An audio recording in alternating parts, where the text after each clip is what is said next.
Olá, meninos e meninas do sétimo, como é que vocês estão? Então, para a aula de hoje, nós vamos continuar vendo, né, acerca da Reforma Protestante. Na última aula, eu enviei para vocês um pequeno texto com uma atividadezinha introduzindo esse tema, né, dando spoilers do que a gente vai ver hoje. Então, especificamente hoje, a gente vai entender o que foi a Reforma, por que recebe esse nome, quem fez, e especificamente 2 pontos, que são o luteranismo e o calvinismo, certo? Então, inicialmente nós vamos começar falando sobre quem foi Lutero, né? Lutero era um monge, era um teólogo, professor de teologia alemão, que era católico, ele acreditava na fé, ele professava essa fé. Porém, ele começa a levantar diversos questionamentos com que ele vai percebendo ao seu redor e a forma como as coisas estavam indo, né? Como a igreja estava levando as coisas. É importante nós falarmos o seguinte, até esse momento, antes dele mesmo começar a questionar, sempre que a gente falava da igreja, e foi algo que eu sempre repeti muito para vocês nas nossas aulas, sempre que a gente falava sobre igreja, tanto na Idade Média, no início da Idade Média até agora, a gente sempre soube que era a igreja católica, certo? Porém agora, com a Reforma Protestante, depois do que Lutero vai fazer e as críticas que ele vai levantar, a gente vai começar a separar essas ideias e agora não vai ser somente a igreja católica, mas a gente vai ter mais de uma igreja, certo? Então, vamos ver ponto a ponto quais eram as críticas de Lutero à igreja e quais foram os seus desdobramentos até a gente chegar de fato nesse momento da chamada Reforma Protestante. Então, Martinho Lutero, ele vai começar a apontar diversos problemas que ele via nos dogmas da Igreja Católica. Dogmas, então, são as crenças, são as coisas, os costumes que vêm desde o início de algo, né, no caso aqui da religião, desde lá do início da religião católica. Então, a Igreja tem diversos dogmas, certo? Então, são as crenças, certo? São os ensinamentos. E Martim Lutero, ele era um estudioso, ele era professor de teologia. Então ele era alguém que tinha o conhecimento da Bíblia, ele lia bastante.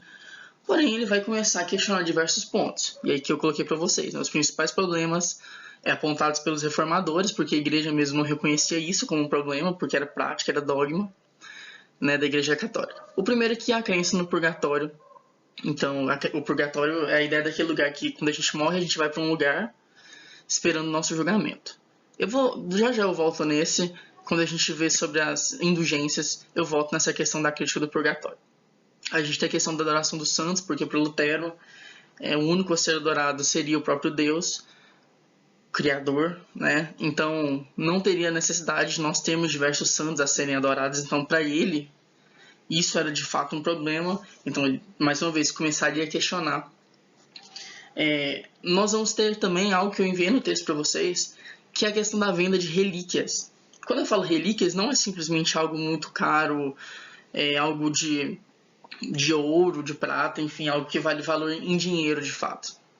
Mas essa venda de relíquias, no caso, seriam relíquias religiosas. Então, por exemplo, olha, eu tenho aqui comigo um pedaço da madeira em que Jesus foi crucificado. Então, se você comprar, você vai ser abençoado. Ou então as correntes que prenderam Pedro e coisas assim que a gente sabe hoje, né, com o passar do tempo, que esses objetos de fato não eram esses objetos que eram ditos, né, não eram os verdadeiros, essas lascas, essas correntes, mas era uma forma que a igreja encontrou de arrecadar dinheiro e a mesma forma prender, né, os seus seguidores ali, porque eu estava comprando um bem que me daria vantagens dentro da minha religião, né? Eu poderia ter meus pecados perdoados aqui nesse caso, ou só simplesmente estaria sendo abençoado abundantemente por ter um objeto sacro, um objeto sagrado. Algo bastante denunciado por Lutero também foi a corrupção na igreja, com a venda de alguns cargos, então que para ele não fazia sentido, né? Se eu tenho uma vocação, se eu acredito em Deus, eu não preciso roubar o dinheiro aqui da igreja, eu não preciso comprar um cargo, porque eu estou dentro da minha própria vocação. Então, a corrupção, né, nunca vai ser visto como algo bom na história, inclusive a gente vê até hoje na crítica a corrupção. E dentro da igreja, para ele, seria algo mais absurdo ainda. Seria pior do que algum político roubando, no caso, porque ele estaria indo contra o próprio Deus, contra os próprios dogmas da igreja. Mas o principal ponto de crítica que Lutero tinha era em relação à venda de indulgências. Então, a indulgência, como tem um cartazinho aqui da época escrito indulgência plenária, né? Tem outra língua, né? Mas é indulgência plenária. A remissão dos seus pecados. Então, a indulgência, essa palavrinha, significa perdão. Então, a igreja, ela vendia o perdão para as pessoas. Então, por exemplo, eu pecava, eu conseguia comprar o meu perdão, certo? E não somente para mim, eu conseguiria salvar a alma dos meus parentes que estão no purgatório. Lembra que eu falei lá atrás que eu votaria?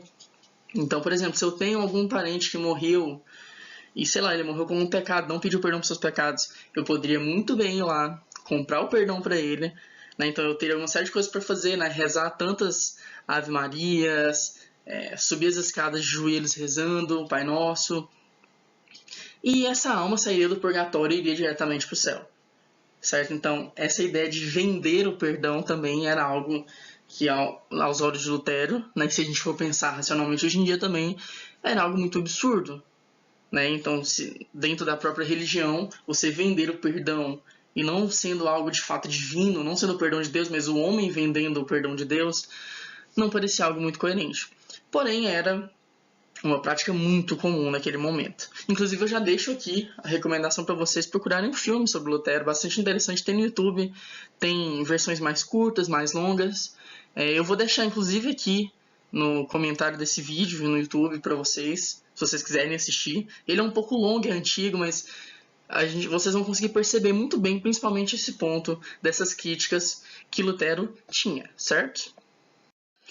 Lutero, então, não ficaria simplesmente guardando para ele esses pensamentos, né? É claro que com o tempo ele começaria a compartilhar essas ideias, né? Até chegar um momento em que, em 1517, no século XVI, né? Lutero vai lá na porta, na porta da igreja do castelo de Wittenberg, né? Que fica na Alemanha, como eu já falei anteriormente, ele era alemão. E ele vai escrever, ele vai grudar ali nessa porta, né? Nessa entrada, 95 teses que ele foi desenvolvendo ao longo do tempo, a partir, né, dos pensamentos e das críticas que ele tinha a esses dogmas. Pode parecer algo absurdo a gente pensar, nossa, olha só que afrontoso, né? Ele foi lá na porta da igreja, colocou as ideias dele que era contra a igreja. Não, mas era algo muito comum na época. As pessoas compartilhavam suas ideias ali dessa forma, então era aberto a todo mundo que estava ali na porta poder ler, debater e discutir. Certo? Mas é claro que ele chega com 95 teses e, sendo diretamente afrontoso com a igreja, é claro que vai causar um baque naquele momento. Tanto é que essas teses dele só se fortalecem e só se tornam um conhecimento do público de fato, e não só da igreja, por conta da imprensa, que foi desenvolvida logo no início aqui do século XVI também. Então, essas notícias começam a correr, né, das teses de Lutero. Inclusive, esse nome de protestante, né, reforma protestante, vem dessa ideia de que as 95 teses foram, de certa forma, uma forma de protesto contra esses dogmas da igreja, né? Então, ele fez a sua forma, ele teve o seu protesto, né, dessa maneira, colocando as 95 teses ali na porta da igreja. E dentro dessas 95 teses, a gente tem toda a ideia de Lutero ali que a gente pode centralizar dentro dessas ideias que eu coloquei aqui para vocês nesse slide. Então a gente tem a ideia do batismo e da ceia, que é defendido dentro da Bíblia pela própria figura de Jesus. A gente tem o fim do culto aos santos, como eu falei anteriormente, né? Para ele não fazia sentido você adorar outros deuses que não o próprio Senhor Jesus, que não o próprio Deus, né, cristão, e não outros além dele. A ideia do matrimônio dos sacerdotes, então para ele seria quase que inútil essa ideia dos padres, né, não poderem casar. Então, tanto é que dentro do protestantismo, né, que nós vamos especificar mais para frente um pouquinho, os pastores, né, ou no caso esses padres, poderiam de fato casar. Mas o ponto principal é a justificação pela fé. Então a sua salvação viria a partir da sua fé, certo? A partir daquilo que você lê e acredita, a partir da sua crença em Jesus Cristo, e não mais simplesmente pela compra de um perdão. Inclusive, acho que eu não falei anteriormente, eu lembrei agora, eu não vou nem cortar essa parte, eu vou deixar assim mesmo. A igreja tinha muito costume de... Não é que tinha muito costume, né? Mas a igreja não compartilhava a Bíblia com as pessoas. Ela era escrita em latim, então só os padres que tinham esse conhecimento dessa língua nesse momento, só eles tinham acesso. Então, nem todos conseguiam ler a Bíblia e chegar às suas próprias conclusões. E Lutero era contra isso. Então, para ele, você teria fé a partir do momento que você lê e você discute, certo? Então, a fé seria de alguma forma racional, o que vai de encontro com o conteúdo que a gente estava vendo anteriormente, antes de a gente entrar na quarentena, né? Que é a ideia do humanismo, do homem, do pensamento científico se desenvolvendo, certo? Então, a base do pensamento do protestantismo e das ideias de Lutero é essa, que a justificação vem pela fé, a salvação vem pelo acreditar, certo? E não só do que os outros falam ou da compra de um perdão divino. Bem, é claro que a igreja não aceitaria, né, ficaria de boca fechada e não faria nada, porque, afinal de contas, é um próprio membro tomando ações e falando coisas que iria contra a própria igreja. Então, em 1521 é feito a dieta de Worms. No caso, dieta não é essa ideia de emagrecer, não, que a gente tem. Dieta é uma assembleia, e de Worms, porque foi na cidade, uma cidade livre do território germânico naquele momento, para ver o que seria feito, né? Eles intimariam o Lutero aí lá, pra eles verem, olha, discutindo com ele, olha, você realmente acredita nessa besteira que você está falando? Sim, ele assume que ele acredita, né, que ele não acha que ele está errado, ele acha que ele está certo. E a igreja, então, vai declarar que as ideias de Lutero estão erradas e qualquer um que acredite nessas ideias e seja um seguidor de Lutero também vai estar errado, vai estar em pecado e vai ser perseguido pela igreja. Certo? Inclusive, depois que acaba essa dieta de Worms, é dito para Lutero que ele não vai sofrer as consequências, mas ele sabe muito bem que ele sofreria, então ele acaba fugindo, ele vai para Genebra, e lá também ele dá sequência e consegue espalhar essa ideia do luteranismo e do protestantismo por outros lugares da Europa. Assim como a gente vê lá com Maomé, lembra? Que acontece quase a mesma coisa. Só que a diferença é que ele não vai voltar e tomar a cidade para ele. Tá? Então, para a gente fechar essa aula, eu queria deixar para vocês a seguinte ideia. A reforma protestante recebe esse nome de reforma, de fato, porque nunca foi a intenção de Lutero se separar da igreja ou simplesmente criar uma nova religião, um novo culto. Ele tinha a ideia de apontar o que ele achava errado na igreja, mas para realmente fazer uma reforma nessas ideias, certo? Porém, a partir do Edito de Worms, né, que são as resoluções da Dieta de Worms, que o protestantismo vai se espalhar e vai de fato se tornar uma religião. Hoje a gente dá o nome, né, de protestantismo, a religião protestante. A gente tem diversas igrejas aí protestantes ainda pelo Brasil e pelo mundo, certo? Então, começou aqui e segue firme até hoje, sempre se reinventando. Então, para essa aula, é isso, meninos. Eu vou mandar hoje, agora, né, a lista que eu passei da semana passada resolvida para vocês corrigirem.